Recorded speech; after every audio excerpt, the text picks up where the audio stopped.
On December 3rd, 2025, IndiGo flights across India began facing widespread delays.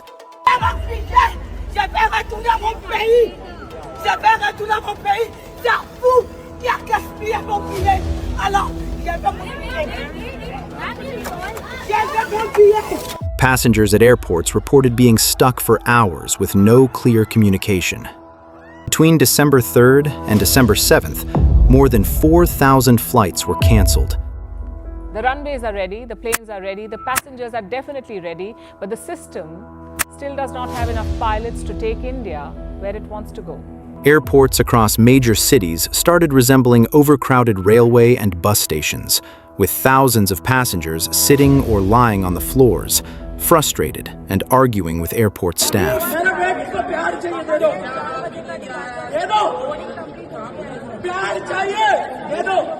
Ticket prices surged sharply.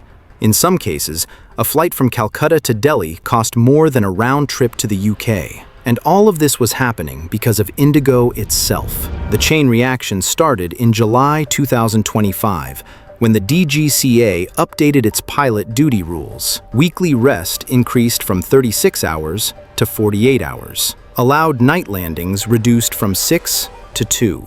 The definition of night duty was expanded to limit flying during biologically unsuitable hours. These rules were introduced to reduce pilot fatigue and improve safety. But for airlines, including IndiGo, this meant hiring more pilots, since existing pilots would now fly fewer hours. Instead of adjusting immediately, IndiGo declared a staff shortage, which many critics believe led to an artificial crisis that affected the entire country. India is now the third largest domestic aviation market in the world, driven by rising disposable incomes, rapid urbanization, and a growing preference for air travel. But this impressive growth hides a much harsher reality. India is also known as the graveyard of airline companies. In the last few decades, airlines have risen fast and collapsed even faster. And according to official data, 7 airlines shut down in just the 5 years leading up to July 21st, 2023. Despite a booming market, almost no airline in India is consistently profitable, except one: IndiGo.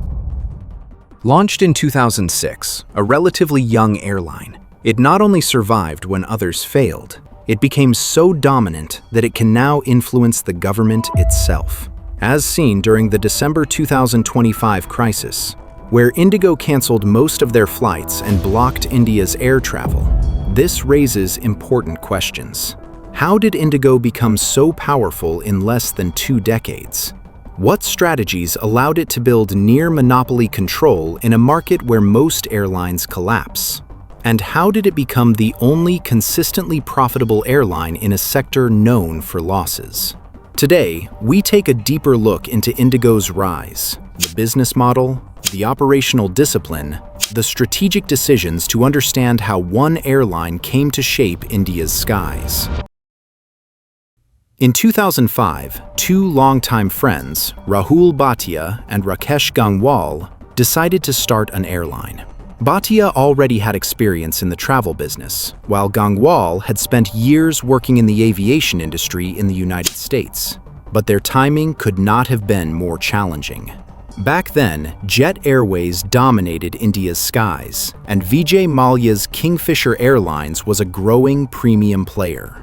The bigger issue, however, was the aviation sector itself. Between 1951 and 2006, 14 Indian airlines had shut down.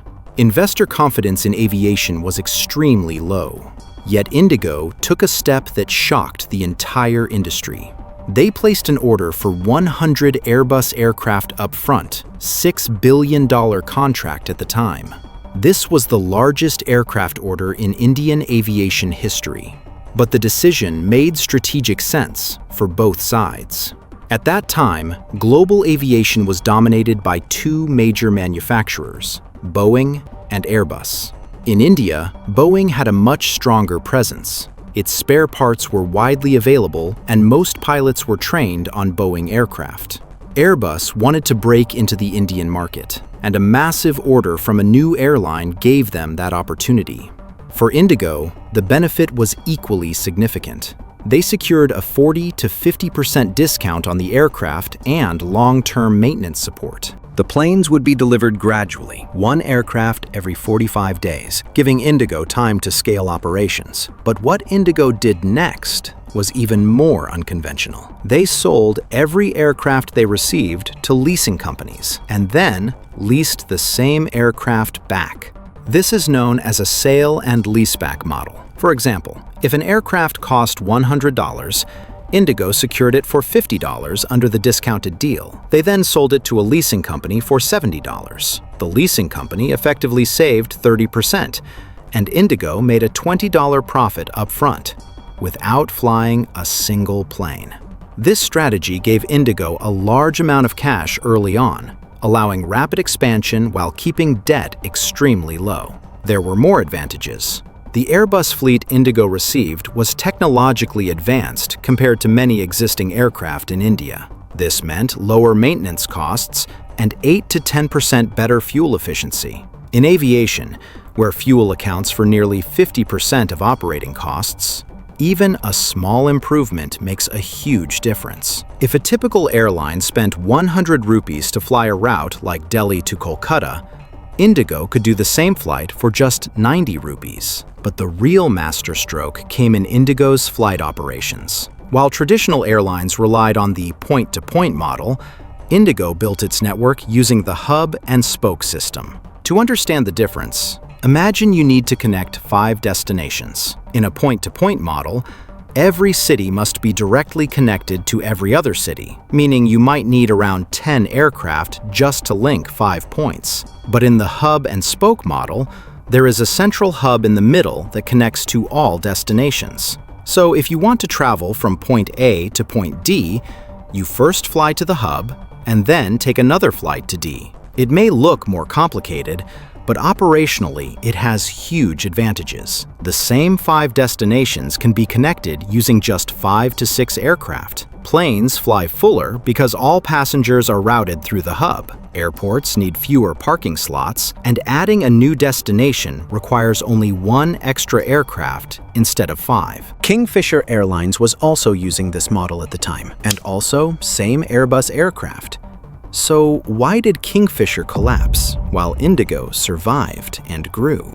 Because from the beginning, IndiGo understood Indian consumer psychology better than anyone else. Most Indian travelers care more about low price than luxury. Many passengers are willing to delay their travel just to save a few hundred rupees. They don't want king-size services. They want value. So IndiGo focused entirely on reducing costs. They removed seatback TV screens, stopped offering free meals, simplified their service model, and cut every non-essential expense, all to offer the lowest fares in the market. And this formula worked. In the long run, discipline will make you more money, right? I'll give you an example. Now, most of us fly IndiGo, right? It's 64% market share. You would have noticed every time IndiGo is on time, it tries to reach 10-15 minutes earlier. So the Delhi-Bombay, Vistara will take 2 hours, 10 minutes. IndiGo will do that in 150. Correct. And they're also very quick to deboard the plane. So every flight, they try and save 15-20 minutes. So there is a Harvard study. 10 minutes saved on every flight is 200 more flights in a year. Wow, really?